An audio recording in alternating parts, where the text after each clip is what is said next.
for making this great. Thank you, Safo. Thank you. The agenda for today's session is Mastering Yourself, Driving Change. Our guest speaker is Ayka Agayeva. She is the IT Operations and Programs Lead at Google.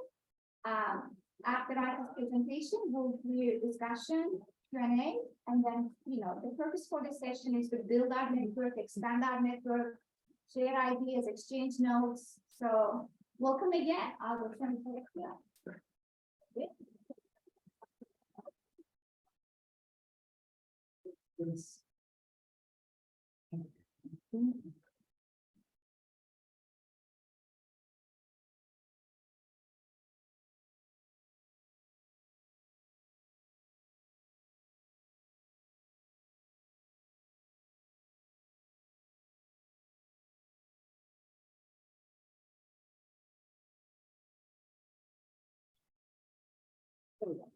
Right. Hi, everyone. Again, my name is Ayka. Thank you for having me here. And Sid mentioned, I've been at Google for 15 years, almost 15 years now, and then I've held two positions before that outside of Google. I'm also a president of a local nonprofit organization called the Azerbaijan Cultural Society. Not to say that I've had a lot of leadership roles, but I've grown a lot in my career. I've grown a lot in my through these adventures, through the roles I had. And I wanted to use tonight more of a conversation forum, pose some thought-provoking questions, and get us talking about these topics rather than imposing some wisdom that I don't really have. It's more of the experiences that I've had. All right. Before we get started, and roughly the way I structured it was, before you can drive change in others, before you can drive change in the environment around you, you actually need to master yourself first. You need to figure yourself out, you need to master yourself, and then you can start thinking about what you can do in the environment around you. I'll start with actually a bit of a different story. When I was growing up, and I'm sure this is true for most of you, and even today, you hear oftentimes, someone is so smart, you're so talented. And what often is not discussed is how the person became that. So those are pictures of my parents, actually. My father was regarded as one of the best pilots. He was very skilled, he was very daring. He usually took on some of the more complicated missions. My mother was a teacher for many years and became a superintendent of the school district, which was really difficult. It was a difficult position to get to, being a male-dominated place. But it wasn't because they were smart and talented. They both grew up very poor. They both grew up in very poor families. They struggled a lot.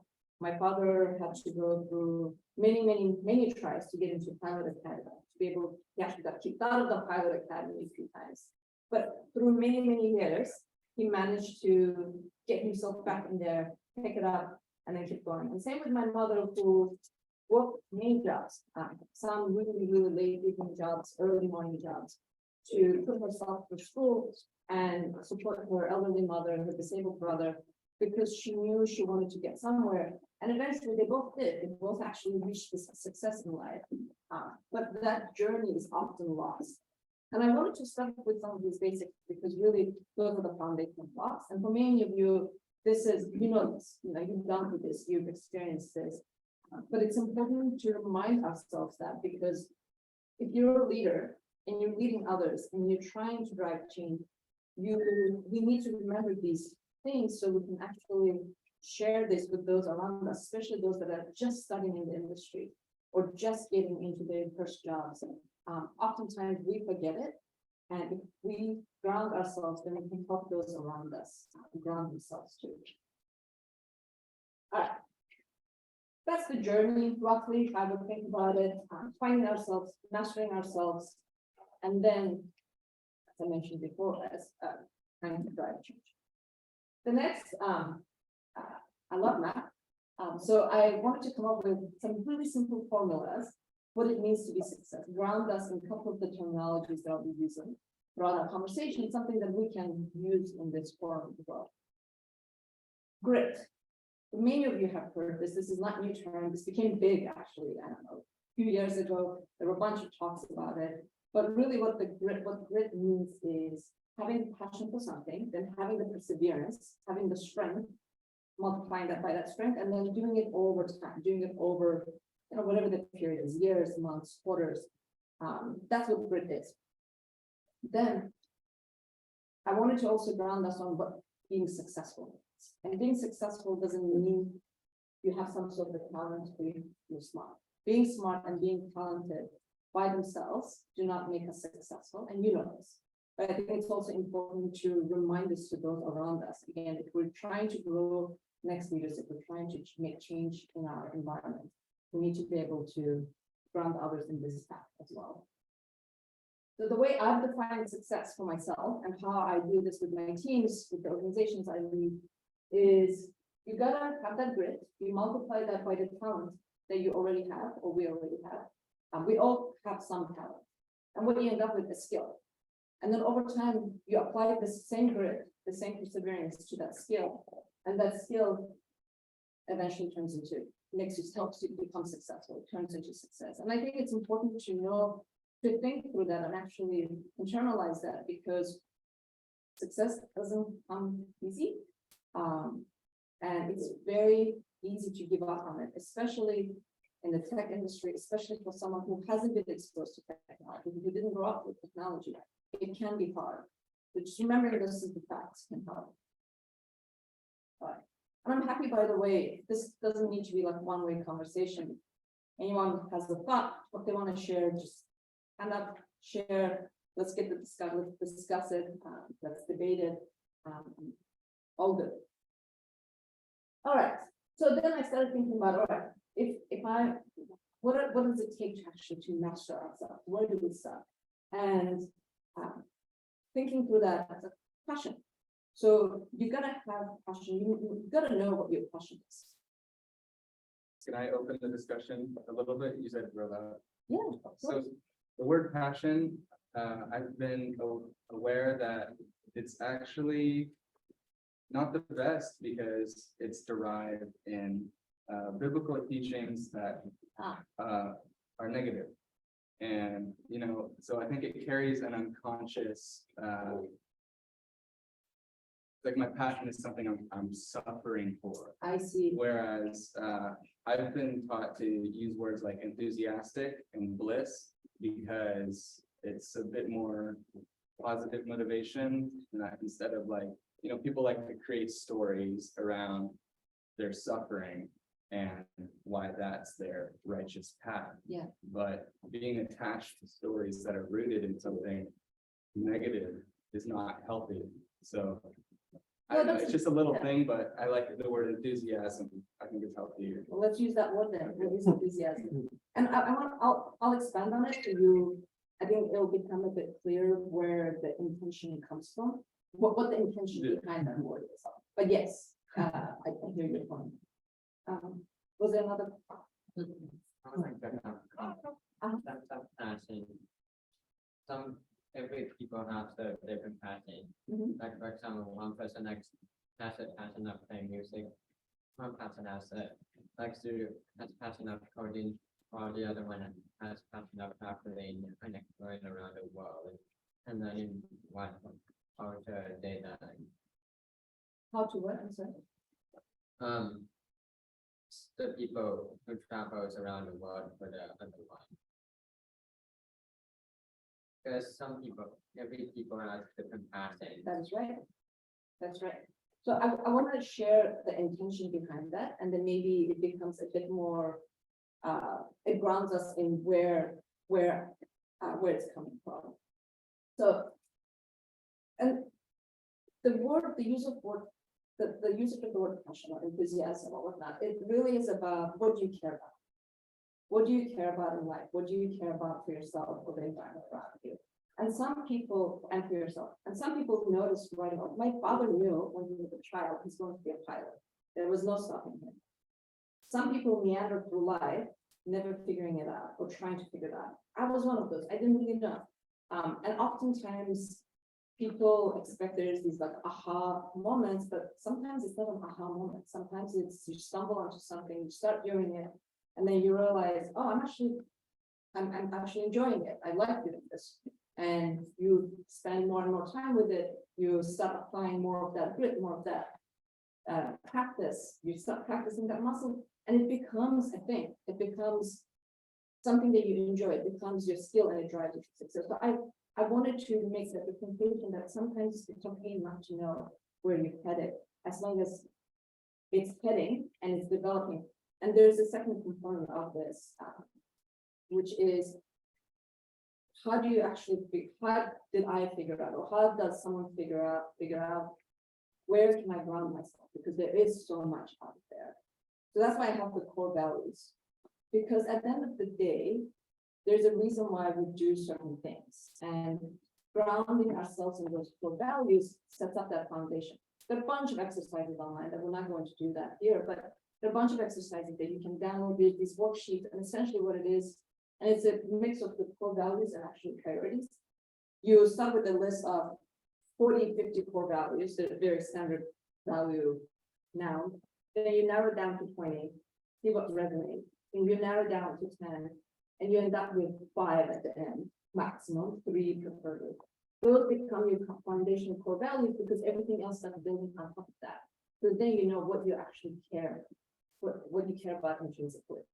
I'd like to add, I've done a bit of values exercises before, and one thing I found most, I don't want to use the word enlightening is, so you have your initial values, but then upon each value, you ask why, Yes. because typically we might not necessarily choose our inherently truest motivation.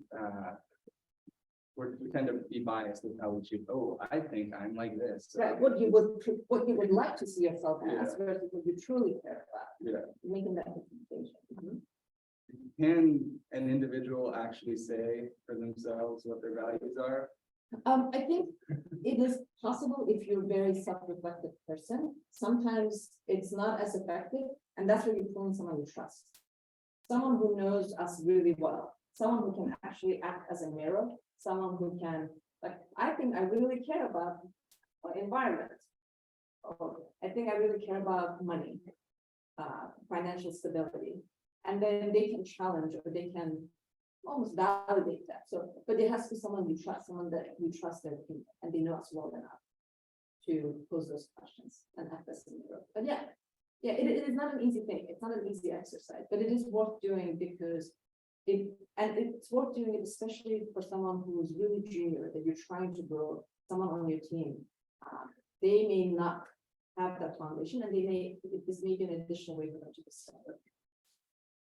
And same with the priorities, making a list of like 10 priorities. I think Warren Buffett actually has this. He talks about a story with his pilot, talks about a story, interaction he had with Warren Buffett, who we all know. And the advice was make a list of your top priorities, then narrow down to 10, similar to core value. Then require, and then you end up with 1, 2, 3. That's it. 1, 2, or 3 priorities, and then you actively ignore everything else, because everything else will become a distraction. If you keep them in your back pocket, you're likely to distract yourself and not block those people.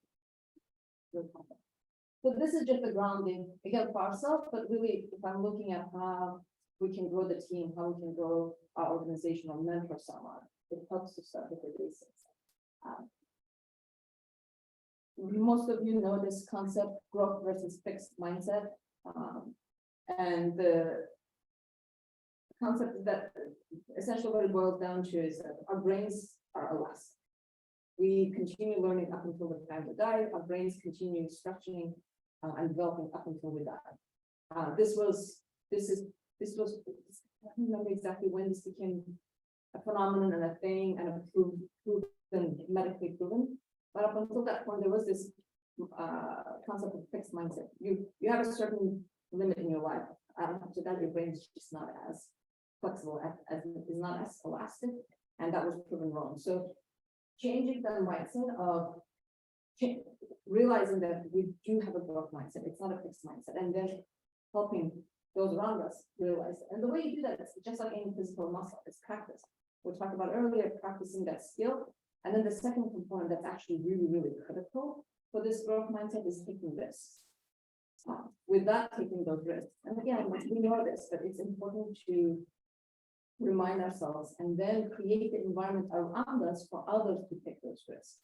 And for people to feel comfortable to take those risks, no matter how big or small. That's where the learning will come from. And we celebrate fail fast. And there's like in the tech industry, this is a big thing. Also, it's controversial. You can fail spectacularly big and bring down a lot of companies or industries. So I'm not advocating for that either. But that being comfortable with the fail fast concept, as long as there's a good postmortem coming out of it, or and safety net. And it applies to people too, people that you're developing, people that you're trying to drive change in, or the team that you're trying to drive change in. The last one is actually in this matching yourself is one of my favorite concepts, and it's about the energy levels. So when we talk about growth mindset and grit and just going after what you love or what you enthusiastic about, it takes energy, mental, physical energy. And there's actually a really good way, there's a really important way to look at it. And this came out of a Harvard study, Harvard business study many years ago. And they looked at the athletes, tennis players. They wanted to see what makes a tennis player really good. What differentiates really, really great tennis players from okay tennis players. And it was how they recharge themselves. But there's obviously meditations and breathing exercises and whatnot. All of those, the purpose of all of those is the recharge. And the reason recharge is necessary is if you look at this fire, high energy, low energy, negative energy, positive energy. That's what it is. That's what these quadrants are. The best place to be in, obviously, is the high positive energy. That's the performance zone. That's where you're executing, you're performing. All the cylinders are firing, combustion engines, everything is great. The problem with that is it's high energy, so you will run out of that energy. And building the practice of going into the recovery zone where it's still a positive energy, but it's low. So this is can be things that you enjoy doing, hiking or listening to some music, meditating, breathing exercises. It can be anything that is positive, but it's not taking a lot of mental load. And the best people who have mastered this energy component, they oscillate, they move between low and high. And that's what really high performing athletes do in the moment when they're competing, they're able to oscillate between those two. Another interesting fact about it, and they've done studies on this, the recovery zone, it's also where you do your strategic principle, because when you're in the performance zone, you are very, it's this conscious part of the brain working. It's because you're performing, you're executing. When you go into that low energy zone, it falls back into the subconscious. And a lot of those discoveries and ahas and whatnot, they happen in that lower energy, positive energy quadrant. So that's why it's really important to oscillate between the two. Because if we don't, what usually happens is we move into the survival zone where the high energy is still high, but it's becoming more and more negative. That's where emails get short, we become snippy with our teams, we start yelling at our significant other or the kids. You're still operating, you're still performing, but there's a lot of negativity associated with it. And stress, obviously. And usually what happens from there is a burnout. Your energy drops eventually. You run out of that energy and you drop into that burnout zone. And the way to recover from that burnout zone is to go into that recovery zone. So you still end up where you would have ended up if you could figure out how to process it. There's no magical way to do that, like to remain in that positive side. Most people discover it for themselves. But it's an important concept to be aware of. I just want to share to everyone, the most life-changing thing I've ever discovered is sitting on the grass. If you ever need to recharge, you can just sit on the grass and it will do, it's literally become the most important thing in my life now. It's kind of silly, but like we've become so conditioned to be detached from nature and physically connected to it. And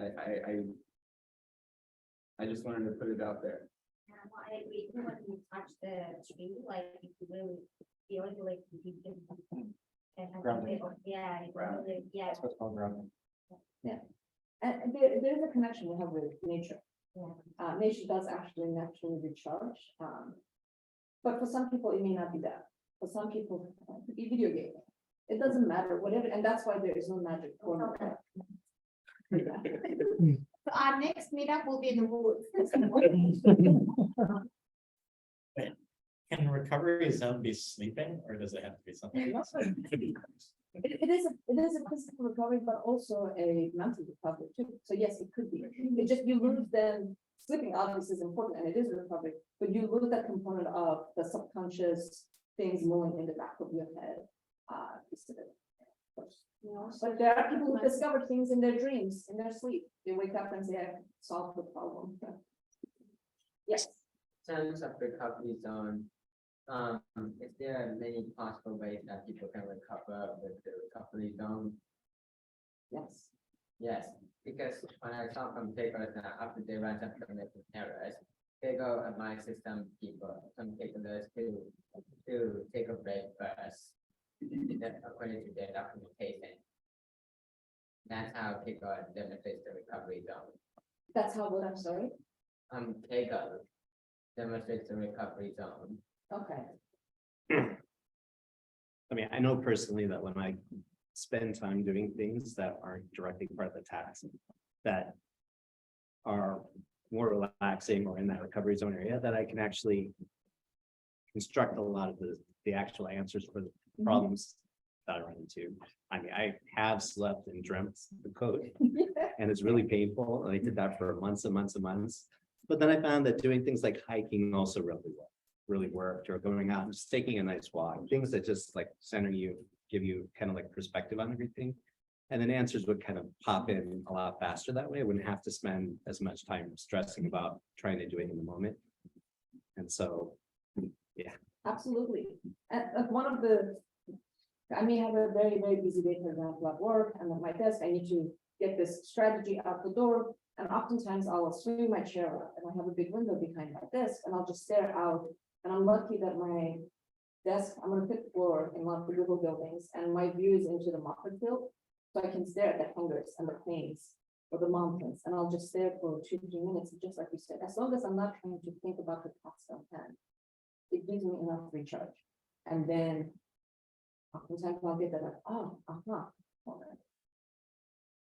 To kind of give evidence that I'm not qualified to say, I've learned that the mind is not located in our head. And when we bring our perception into the window, into the mountains, then our mind actually can travel there. Oh. And so I find like when I put my mind in nature or something creative, then it's important to remove our mind from the unhealthy things, because what we are is there when we put our mind there.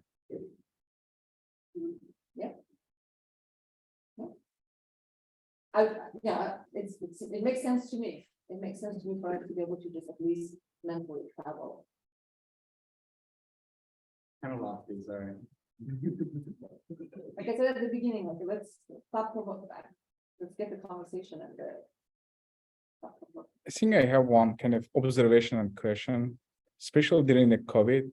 I feel like a lot of people like they're attached so much to their phone. Like as soon as it's so much easier to get distracted, because at home, if you're sitting on the Zoom meeting and if you get notification, it's easier just turn off your phone and turn off your camera and do it. So I feel anxiety or what it's called, it's getting more during the COVID. What's your thought on that? Like, and what are the best ways to have more focused? Yeah, there's some controversial, there are varying publications on this. There is a school of thought that sometimes our brain needs that kind of distraction. Stare at the phone, scroll through news or Instagram or whatever it may be, TikTok. And it is a form of recharge. And there's the opposing view on that, but it's not actually recharging us. What it's doing is hijacking the attention, hijacking. It's still using the energy. It's not letting the brain recharge. I don't know. I'm not I'm not qualified to weigh in one way or the other. For me personally, I don't find those things to be recharging. And it is contributing more to a shortening of that attention span and the loss of ability to linger in that recovery zone for a long time, because our mind is feeding, or my mind is looking for that stimulation. It's gonna try to keep grabbing onto something that can get it into the high energy zone, which is not healthy. Like, again, there needs to be that oscillation, just like sleep cycle. Like, there needs to be a way for you to move between high and low energy, and that scrolling for me personally is not. But there is a school of thought that it could be. So, no real answer there. Depends, I guess, on the individual and how they see it and how they use it. All right, so then, I started thinking through, all right, so if we've landed where we've landed, how do we actually then apply this? So part of the talk was, how do you drive change around you, how do you drive change within your teams, in your organization, if you lead organizations, with the companies, if you lead companies. I'm not going to, there's the usual change stuff, just lump it all in there. You do a search on Google or whatever your search engine is, and you say change management. One of the jobs I did have was leading a change management team. Funny enough, but if you do a search for how you drive change, or leaders that drive change, or the how to succeed in change management, you're going to have a bunch of frameworks, bunch of papers, and they all have different, like 3 P's of change management, 5 S's of change. Everyone has some really clever frameworks. I mean, it's like the standard, know why you're doing it, understand the why, the objective, have a framework, how you're going to execute it, start executing it, monitor it, gather feedback, then create that feedback loop. Like, it's the usual stuff. But you know this, you probably already know this, you can look it up and read it. What I wanted to focus on instead were the intangible things that are really squishy, you can't really put them in frameworks, things that actually get us talking, things that I've learned again from my experience, or being in situations where I've done things and I have failed, changes that have gone really horribly, trying to change a culture of a team or culture of an organization. Yeah. For a second. Yeah. I think, I know you personally, and, lead a team of like hundreds of people globally, right? So can you also tell us about your journey, like how that has been, and how you've like taken risks and grown through, like mastered yourself. And I know how big, I remember when I just came to the United States to do my MBA, and I knew Ayka because when Google was just becoming this really tough company that's super hard to get to, and here's an international student, the master's, bachelor master's in Dallas as an international student, got among 1,000 applicants got into Google like 15 years ago. Yeah, so how can you like tell us a little about your journey, like from there from coming here and getting there and using some of these, like mastering yourself, taking this? Yeah, I thought about doing 2-minute blurb on that at the beginning, but I don't like talking about myself, so I skipped over that. That's why I don't know if that's, I don't know if that's, I can do like really quick version. But again, it's not about What were those me. moments? Yeah, so that it's kind not of- about me, it's more like how I've applied it, like why Yeah, did I learn exactly. this, Yeah. these things. I think my journey is similar to a lot of the people probably in this room. I came with $200. I remember that, 2 $100 bills in my bag when I came, and studying, yes, like the standard stuff you study. Where there are a few moments in life, what I talk about, you don't have to be the smartest person in the room, or you don't have to have things figured out. When I finished university, they offered me a job to stay at the university. And I worked at the University of Texas for a few years. And then Google reached out. And they offered me a job that was a few levels below where I was. It was a pay cut, and they wanted me to move to California from Texas, where there's a cost of difference. It's a big cost of living difference. And it was the ceiling. I knew how far I could get at the university, and I knew how much I would learn. I didn't know what the ceiling looked like at Google. And even though I was leading IT training department at the university, the Google offered me come in as a level 1 support engineer. And I took it. I took the job. I thought, it can't. You know what the known is. I don't know what the unknown is going to be. So taking that risk actually led to where I was. And while I was at the company, I did the same thing. That constantly driving change in myself, that stretching that muscle, practicing that muscle, and then trusting others to do that too. And because of that, I landed in positions and situations where they want me to come in and change the culture of the team or change the performance of the team. Because when you've done that, you've mastered it with yourself, you've figured it out with yourself, you can empathize. You can empathize and you can actually coach people through that or mentor people through that. And eventually I did a few things that I had a variety of jobs at Google. The one before this was, I was leading a risk governance team, IT risk governance team at Google, and now I lead the IT operations and engineers. But in all of those, the common theme has been what I've been sharing. Figuring out what are the things that you care about, and then taking those risks and stepping into those. And not all of those were successful. I have quite a few failures in that journey. But those failures are important. We wouldn't get where we are if we don't have those failures along the way. The intangible factor seems to be fear. So what would be a good question we could frame around how do we deal with fear? How do we create cultures of encouragement more maybe? Yeah. Psychological safety. What do you mean? So we gotta create an environment where people are comfortable taking risks, and you can't take risks if you can't be vulnerable. You can't be vulnerable if you don't trust the environment you're in, if you don't trust your leader. So as a leader, being able to know that everyone has with this fear, everyone comes with that fear. We all have that fear. Creating and cultivating an environment, setting the example ourselves of failing is okay. This is what it looks like. This is how we're going to create the support net under you. So if you do fail, you're not crashing into the ground. There's a safety net to catch you, and you can climb back up. And creating that environment of psychological safety. There are multiple components to psychological safety. You don't start there. There's a physical safety that you have to have, that's given. Luckily, we're not in an environment where we have, we're fearing for bombs falling and whatnot, but you start with the physical safety first, and you work your way up as leaders to psychological safety. There's tons of materials on the actual practices of creating that psychological safety, but as a leader, it stuck with us. So the way I've cultivated that in my team is being actually very open about the mistakes, the failures, publicly acknowledging when I've made a mistake. With my teams, I actually seek the question. I may ask someone I trust to call me out on a mistake, or call me out on a failure, and have a debate, open debate that then I can respond to and say, that was great. We learned from this. This is what I would do going forward myself.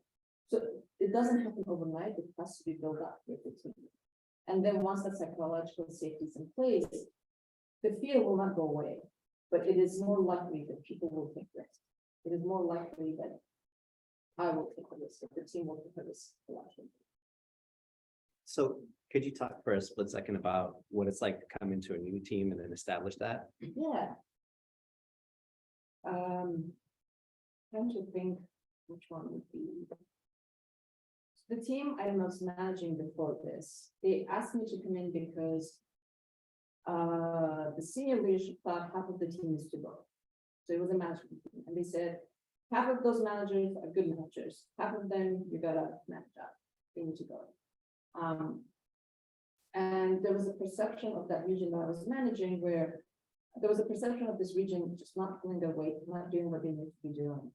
And it took, I want to say 6 months to get to a state where it was clear what could be done or what can't be done. And actually there's I'm gonna guess.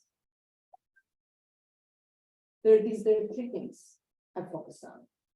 But first, creating that psychological safety, I was very open with that. Not that half of you need, there's a perception of half of you are just not doing great and need to manage that, but more from, we have this perception in our region. Can you tell me where that's coming from? Can you give me more about the background and the history, what you have experienced? What were your personal journeys? Where do you think things worked and didn't work? Most of the time at the beginning, there wasn't much.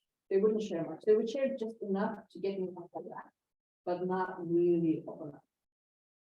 And then I started sharing my own experiences, and I started sharing my own mistakes, and I started sharing. I found someone in the team that I felt people trusted, and then built a rapport with them, and become really, really open with them, and leverage them to actually start having these back and forth conversations in an open forum that eventually others could join into. And once that trust was established, that safety was established, and then the trust was established among the group, then I could go and start. This is where our targets, this is where we're not meeting the targets. Let's actually figure out why. And people were a lot more willing to start talking through. Well, I think we're missing these deadlines because of this. Here's the root cause. And seeding, actually, in a way, seeding the problems. Again, someone that I trusted on the team, I wanted them to, even if their project was green, talk to me if it's yellow or red. Bring that up. And then, like, okay, this is great. All right, there's a problem. Let's solve it. We now have something to go after rather than, Mike, your project is great. What the hell are you doing? So slow, but it took time. It takes time to go first that safe zone, and then trust for people to start opening up. So then you can drive speed. We ended up not firing anyone actually. Everyone ended up staying. Everyone turned around their performance, and eventually that team became actually the highest performing team across the board. But it also took some time doing managing as well, of getting the leadership. And this is where spending my own personal capital help. I have credibility with the senior leadership to see what we can do. Give us time. Give us 6 months to figure out what we want. If I didn't have that, it would be obviously a bit more. My question is, earlier you mentioned how the changes you drove, they went horribly wrong. My question is, what were the lessons learned and what strategies did you use to recover? Yeah, that was rough. That was very rough. I advocated, there was a big project, we were moving from one enterprise system to another. And I decided during that move, it would be also great for us to overhaul the entire business process around it. And I pushed really hard for them to give me the project, that I would do the business process analysis, and then we could make recommendations to the new engineering team. I completely underestimated how much actually it would take to do that analysis. Complete overestimation of my potential and my time, and underestimation of the scope in the space. I did not engage enough with the engineering team, so I actually didn't understand their constraints. And I relied a lot again on that personal credibility I had with the leadership, where they didn't actually question it enough.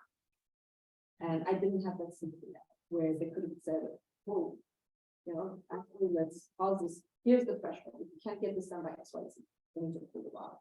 So it ended up we ended up spending like 6 months. I ended up spending like 6 months trying to do this analysis, came up with these recommendations. The engineering panels we couldn't align to the engineering panels, so we ended up not doing anything. It ended up being wasted 6 months of my time, plus a few other analysts that we had recruited for this job. Coming out of it, learned exactly those things. First, what was the value in doing that? What was the reason for doing that? What were the thresholds? What were the risk factors? Who were the key stakeholders that we should have aligned with from the beginning? And then really doing that, finding someone, and this goes back to taking risks, but also knowing when there's a safety net. I didn't have that safety net to actually even validate or check some of my assumptions. So I ended up completely again the overestimation of my ability and underestimation of the scope of the work came into place. So one of the things I do now is that if I don't know the space, I'm still going to go into it, but I'm going to find someone who knows a lot more than I do and bring them along with me, because they're going to be my anchor. They're going to be my difficulty anchor. They're going to be my sanity anchor. So when I go into this wild chase of this is what we could be doing, I can trust their opinion to bring it back to reality. That was like one very technical thing I did after that. And another one was being a lot more thoughtful about stakeholder engagements. Program management. I do want to actually, since we started talking about this, I do want to talk about this usually a triangle. And there are three components. When I was trying to drive change in a team or in an organization, the first one was capability. So actually sanity checking. Whether it's an individual or whether it's an organization or team, do they actually have the capability? So in that, with that team that I was trying to do this business analysis, we didn't have the right capabilities. We thought we did, but we did it. So that was part of and capability is actually one of the easier ones to post for that. And if you think of some examples, bottom up can be creating more networks, network, or collaboration, or brainstorming to understand what the gaps are and then address those gaps. Address the gaps with training and the courses and coaches and whatever it might be. So it's one of the easier ones to overcome, but we do need to be aware of this. That usually this is one of the pitfalls, one of the reasons change is going that well. The second one of the triangle is motivation. When there isn't a motivation, there's an indifference. You detect indifference either in yourself or the team. They have the capability to do it. Don't want to do it. And usually that indifference is tied to culture. It's one of the hard ones because you got to figure out what is it in the culture that's driving that indifference and address the root causes. And the way I've done it was both top down and bottom up. So that building that report with the team for them to be able to open up and tell me where they're coming from, as well as what the perception from the leadership was about the team. And the third one is agency. Agency is you're able to actually do that. So the team actually has the agency to make that change. Agency by itself doesn't really, it doesn't operate on its own. You have to have the first two components in place. And then you can figure out, is there agency or other people actually able to do the things that we ask them to? Do they feel empowered to do that? A quick Yes. question, sorry, it came from online. There was a comment you made about your shareholders' trust. And at one point, this for your, not shareholders, stakeholders, I'm sorry. Yeah. Stakeholders' trust. How do you regain one's trust that's in that role? That's the question that came from online, How you regain the trust from your stakeholders. from your yes. So that's, So going back, like let's say in that example, if I went back to work with that engineering team, will they trust again? right. Yeah. Owning up to it. That's the only way. I'm like, yep, I messed up. I made a mistake in this one. I screwed up. This is how that happened. This is what we're going, this is how we're going to do this differently now. And the second part as a leader, that's really important. If you're the reason why that work will continue because they've lost trust in me as an individual, stepping back, stepping away. Because at the end of the day, it's not about you, a person, a leader, it's about the organization, the team, and the change that you're trying to drive. So if you're the reason where the trust was broken, you need to give it space. I need to give it space and step back and let someone else do that. But yeah, the first thing was just owning up to it. So thank you. This was building a support network. Anytime you gotta have that support network, both in the leadership team, within the organization and the individual. I'm gonna skip this because that one is easy. This is actually an interesting concept too. Prioritizing, so there was a research done a few years ago. So we know about diversity and inclusion. There's a general concept of diverse teams usually perform better. There was a research done a few years ago, and they looked at the performance of various teams, and they looked at the diverse composition, how diverse those teams were, the composition of those teams. They were all expecting the result to be like that. More diverse teams are performing much better than, and it wasn't. It was either the same or it was worse. So that threw everyone that led to confusion because it broke long-standing assumption that diversity or diverse teams have better outcomes. When they dove a bit deeper, what they realized was the missing component is a psychological safety. Diverse teams do better if there's a psychological safety within that. If that psychological safety doesn't exist, they actually do a lot worse. And that's why what we talked about, that fear and the psychological safety needs to be the foundational layer of it. And we do know that different people with different backgrounds, they bring their perceptions, they bring their own values, they bring their experiences. And for some people, that fear or that hesitancy or the lack of confidence is going to be, it's going to vary from person to person.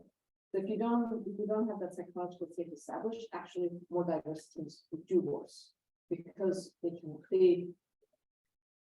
there's not, that would be like its own another 1 hour conversation by that. So just something to add there. This one is also really interesting. It took me a while to get here, and it's less about, scaling as in like delegate work to others. There is a very well-known phenomenon. If you're leading a large organization, or if you are in a large organization, the sphere of influence of a leader, where they can directly influence change, they can directly drive change or influence culture, starts dropping after about 150 people. It doesn't matter how great of a leader you are, it will drop after that. It just becomes, it's too broad. The way to overcome that is through your leadership chain. And the way to overcome that is through that shared value, shared vision, shared mission. Because at the end of the day, it's not about us as individuals, as leaders. It's about the culture we create, it's about the vision and aligning the organization and the company towards that vision, towards that mission, rather than the individual themselves. And the most successful leaders, the way we know we're most successful is we step back and things actually do well or better, because you've set the foundation as a leader. So this was a really tough one because we are, as leaders, there is a certain component of me feeling pride about the team I built, or me feeling pride about the organization I might have built, or the product I launched. And those don't last long. If it's tied to an individual and it's tied to the leader as a person, they have short lifespans. And spending the time as a leader to, one, cultivate that vision, mission, shared values, shared mission, shared vision, and then building up the leadership bench where they can continue that mission and vision to the ranks of the organization is the only way we can scale and then actually step back. Yes. Yeah, thanks for sharing about this mission and vision. From what you just described, I'm kind of inferring that it's like top-down approach. Do you believe in that kind of passing on the message or values, or do you like to build the culture of the team bottom up? Yeah, of course, you can go both ways. Yes, I think sometimes there are certain situations where you need the strong, charismatic leaders who do it top down. There are a few people we can pull out. Elon Musk, probably someone that comes to mind, despite of all the craziness that's happening now. There are a lot of charismatic leaders, and especially when it's new, you need someone like that who can drive it top down. Again, I'm not saying the culture component of it, I'm talking more about the mission. Like his mission was to go to Mars, for example, to electric car, as publicly accessible, so to speak. Electric car is publicly accessible with that price tag. But that's sometimes you need that. But it doesn't mean that the bottom up. There are plenty of organizations, plenty of companies that have done it really well, bottoms up. I think when it's bottom up, one of the things is it's harder to do it bottom up. And I would say you probably start small with a smaller team to create that hive mind and create that shared vision, and then you add slowly to that. But yeah, I would say that both approaches, and you need both actually. In a large organization, you need both. Thank you. Okay. And I think that was the last one. Because I did want to end with that, because it's not a very, it's difficult to do, to remove ourselves as leaders, and let go Let's go, Can I ask one question? Yeah. So you talked about taking risks and learning from mistakes by doing postmortem. modern, yeah. So how can we do it so we can get most advantage from there? Yeah, postmortems. So I'll use the Google example, because I know there are many companies that do this really well. I think Google does it really well. And one of the reasons it's done well is addressing the fear component that you asked earlier. They're called blameless. It's very factual. This broke, this happened, this failed, and here's the sequence of events. If it's like an outage, at this hour, this happened, at this hour, this and this, push this job, so and so roll back that job. If it's an organization, so and so, there was a decision made to do X, Y, Z. It's like it's very, very, very factual. Then the next section of it, we'll talk about what was the outcome of that, what actually worked, and then where we got lucky and things didn't work. It's very methodical, because then it removes the emotion out of it, and there's a high expectation that person doesn't get punished for that mistake that was made. And one of the ways we've done that is we've actually celebrated failures and what we've learned from those failures. We published those postmortems. We did the analysis and then we publish it, because every postmortem will do that factual timeline. What was the effect, and then what we're going to do going forward, whether it's an organizational failure or if it's a technical failure. And then it gets published and it gets shared. And the really big ones win prizes. The really big ones you celebrate as a team because it led to some sort of a breakthrough, some sort of a development. I also want to say on the bottoms up and top down approach that I think on bottoms up approach, it can work, and I've seen it work thinking that right now is when your leaders are not saying, this is where bottoms up companies are not getting involved, they're not in their ivory towers, but they know every detail about what's going on in the business, and that's because they have a touchdowns, they're in touch with the very bottom of the organization. So the way it happens in our organization, for example, I have a department and I have managers who lead those people, and then I have those people that present their OKRs directly to the president. I don't present anything, my people don't present them, my managers don't. And they know everything, and they're very people and very listening, very in tune. So, but like, it's a great example of like how a bottoms up can work, but it's hard to master. It's hard to, like, as a manager, not have your instant big beautiful reports and say this is what I did and send them out. Question from online. Ada and Sherry are wondering, in regards to diversity is it in terms of background, personality, societal factors? What does she think about 5 people with diverse thinking from the same country versus 5 people with similar thinking from diverse backgrounds / countries? Excellent question. So it's about the diversity of the opinions and the experiences they bring into the conversation. So it's not just one factor. And actually, there's a really interesting, since that's asked, so we're talking about diversity, there's actually a really interesting concept. And it's diversity comes from the attributes we have. Right? And those attributes could be physical attributes, could be mental attributes, could be experiential attributes, the experiences we've had in life. Each one of those attributes, and if you think about it in yourself, you'll realize it too. Each one of these attributes can be a privilege or it can be a risk. It can be a privileged attribute or an underprivileged attribute, depending on the situation. So that's why it's not a one. There's not one definition of it. Some of it, for example, me being a woman,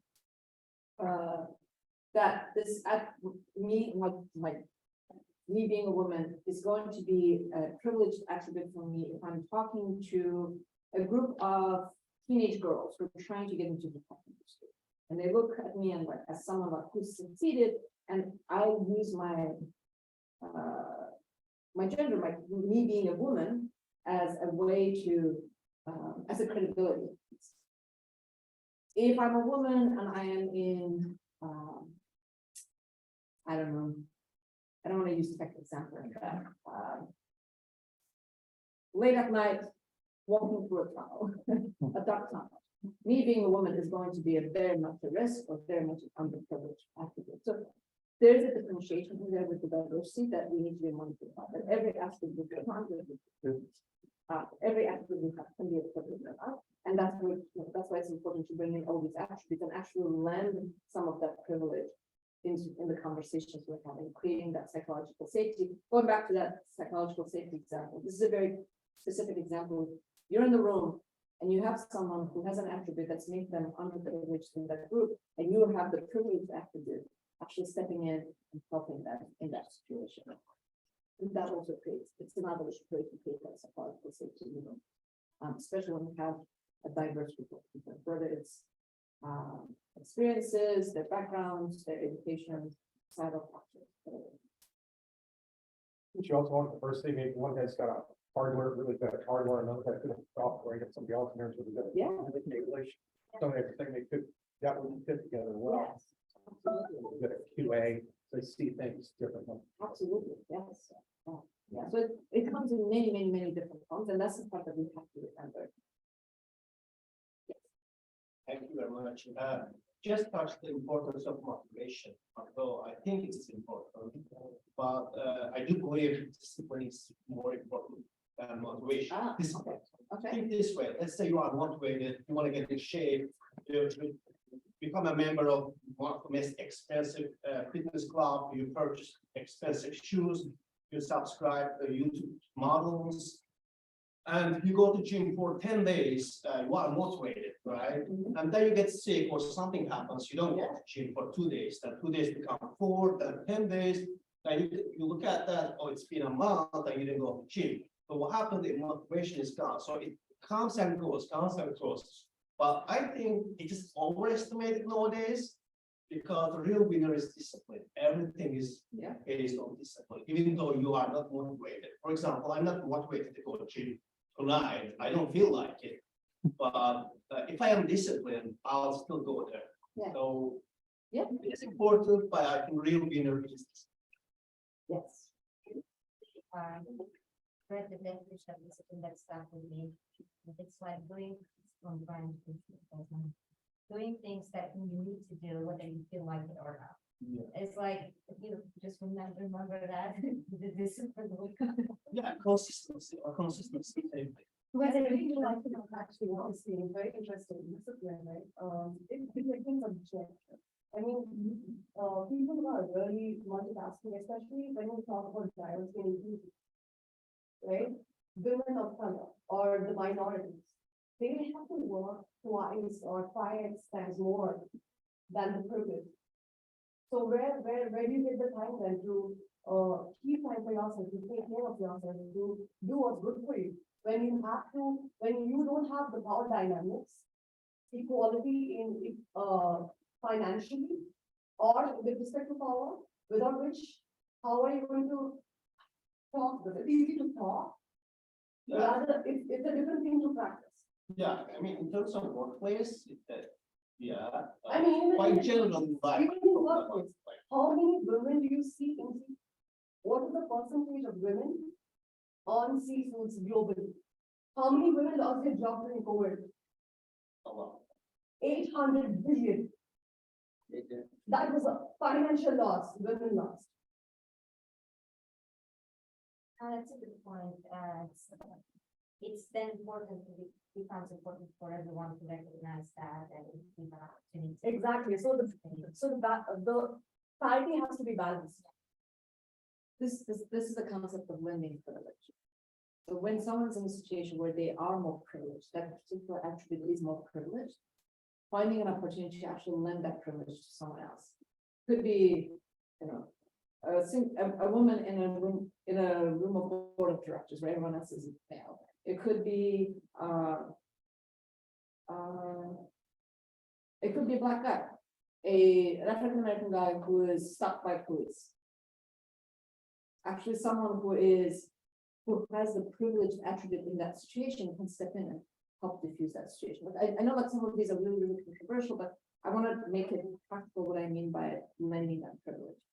Being an ally, Sorry? being an ally. Yeah, it's being an ally. It's a very, and you being an ally by, again, you know, you have a privilege attribute in that situation and you're lending it to someone else to create that safety net for them. But chances are you won't lose anything. Exactly. Right, because you've already got that. Yes. I've been in the tech industry for past 12 years. It's easy to talk about being an ally, but when your personal gain or when your promotion is at stake, would you want to be an ally with someone who is diverse, thinking different than you, bringing you ideas, driving change, or would you rather, just promote yourself, which is what bro culture or tech industry is right now? Unfortunately. Yeah, what would you like to see? Of course, change. That's what minorities are struggling for. Well, why do you think the tech right now industry doesn't promote like a leadership or has the broad culture? That's what we saw during COVID, right? I mean, I'm Layoffs. How many layoffs happened? Who were the ones who were laid off? yeah, but that's like so extremely broad example. I will give you like a counter argument. I'm a minority. I'm actually promoted to management recently. So I'm not fairly.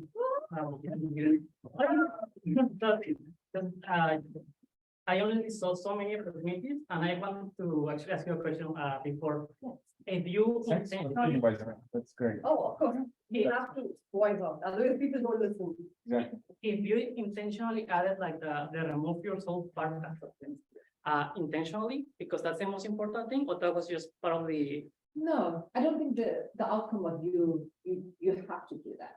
I just mean, you mean removing ourselves as a leader, right? Yeah. Part of it? Yeah, because I just want to give you an example that I had an amazing leader in my company. I work for a fairly large company, a former tech, so we have a bunch of like employees. So I actually just realized that See, yeah. So my previous manager was amazing. He was able like to push me to see some of my capabilities to eventually encourage me, even though again I'm a like extremely minority in that particular organization. I have a lot of competition. But I noticed that he left, he got a different offer. I got it so easily because everything was pretty much working by itself. So every single of the engineers, I pretty much had it, got that like I don't know, gift. So right now I'm just trying to, I wanted to ask like advice for young leaders because I want that thing exactly to happen again for whoever is next on the chain. So any tips to pretty much keep building that culture? So pretty much I can just remove myself from the equation and everything is working amazingly fine, which right now so far that's it, but And I have ideas, but if anyone else wants to share. I think one also saying like unconscious biases, which is, I guess, what you mentioned, getting At influence. every level, Yeah. it's from hiring, referrals, network, right? Network effect, especially for leadership roles. When you have your network set and you're a minority, what happened? Like people don't get the opportunities. That's why you lose diversity. You lose inclusion. There's economic disparity, all of it. I think And it prevails. It doesn't change. one of the things, like having trainings enough in tech, like Doesn't work. employees, yeah. They've been training for several years now. And it's always there's arbitration laws which silence women, silence minorities, who voice out the discrimination, the harassment they face. I think navigating like I experienced, it's very hard to do that. I totally get you. Especially in tech when you walk into a room, like I've been in a lot of situations where I'm the only one. But Of course, I understand. but I think there was Indra Nuri who said that I think she was the CEO of PepsiCo. Like if you don't get a seat, like there's no seat for you at the table, bring the whole. The eighth one. But she had to work 10x times harder. Do you have the time? Do you want to be equal or do you want to work 10x times? Yeah. Do you want to accept I that? think it's a personal preference, like I'm a hard worker and I think, but the thing is, I don't compare myself when I say like I work hard or women work hard. I just work hard on my internal feelings because I know that I probably don't belong, you know, when you have to be someone else, you fit in, when you can be yourself, you belong. Right, so I'm always trying to find allies who make me feel like myself, right? And that's Talking super about it. important to, it's a Yeah. halfway, like. Yes, it is. Finding that and just bringing them, helping them like bringing them along with you. Yes, you're right, perfectly right. Yeah, there was an article actually by Harvard's, one of Harvard's professor who was studying about diversity and inclusion. And Yeah. it was written about, the article was talking about how toxic and undeserving men are getting promoted just because of their gender or privilege, compared to people like women who have to still work 10x times more and still don't get promoted. What do we say for that? Yeah, Thank you. it's a hard problem to solve. Yeah, it is, but Yeah, change has to start I somewhere. think, yeah. Change has to start somewhere. Somebody had a question there? No, so we had the question about the skill. Well, I was going to make a comment on something that you mentioned, because we keep talking about it briefly on the side, but one thing that keeps coming up for me when I run into how do you maintain something, or how do you move on past a role, or even how you keep leadership moving past a particular point. And it comes down to mentorship every time, being able to actually step up, find the people in your organization, but finding the people in the organization that are interested, that want to take that next step, and helping those people understand where they can really help out and step up to it. I think your manager did a fantastic job of recognizing that you wanted to be in that position and mentoring you through that position. And it's something that we can do for everybody. It doesn't have to be that you focus only on the people that stand up and ask for it. It's sometimes, I think, the situation that you're talking about right now is when you run into people who are asking for something rather than being recognized for it. That's basic. Because when we're in a situation where we don't recognize the people on our team for who they are and what they're accomplishing, then it's really easy to let the people who are the squeaky wheels take over. And as leaders, our job is actually to step down and realize who our team are, help those people take a step up every chance they get. I was going to ask you about servant leadership to see what your thoughts were on that. Yeah, I mean, that is, the servant leadership is where it's not about you, it's about the mission. And it's not about the team either, so there's a differentiation there. You're not serving the team, you're serving the mission and the objective of the organization. And that's what you're angry on. What is the mission? What is the purpose that we have? And then aligning everyone with that sort, like the concept of servant leadership behind that. One team, one mission. Yeah, so that's really, really great point, really great. We're at time, right? Yeah. Yeah. Yeah, plus. Thank you so much, everyone. This was really- I don't recognize again all the workshops. No, has to do no, with this, and it's no. birthday, we have No. cakes over there. Okay, I have a second gift, but as a hacker project, to me, that's something you. Oh, but then I got this. And probably you can do better job on that. Yeah, I would really appreciate hacker project community join like the Muscat's such amazing place, so many amazing people and community. And it's non-profit, so if you wanna support, like that's the best we can ask for. Thank you so much. Yeah, thank you. So we have all the food and just we're gonna hang around and just do more collaboration and. Yeah. Wait, let's sing happy birthday. Happy Happy birthday to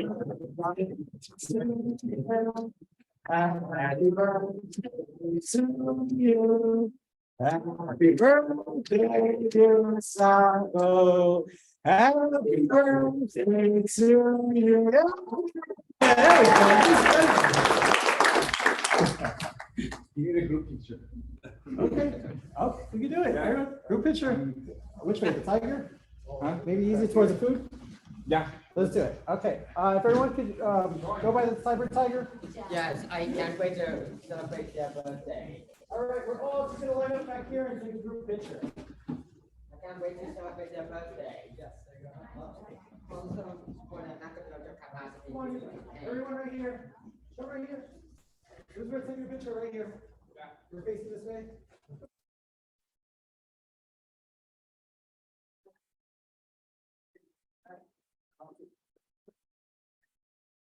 So we're gonna stop recording. Thanks for joining and close the Zoom sync.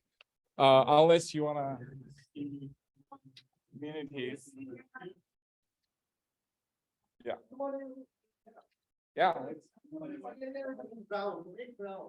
Oh, well, let's. Please hold it, feel free. Oh, perfect. Yeah, all right, future leaders and existing leaders. Say cheese.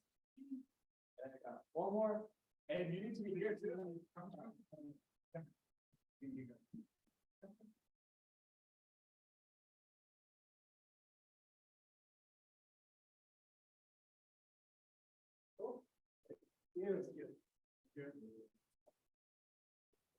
Thank you to everyone who joined online. Take care. Godspeed. Sako, do you wanna, us off, please?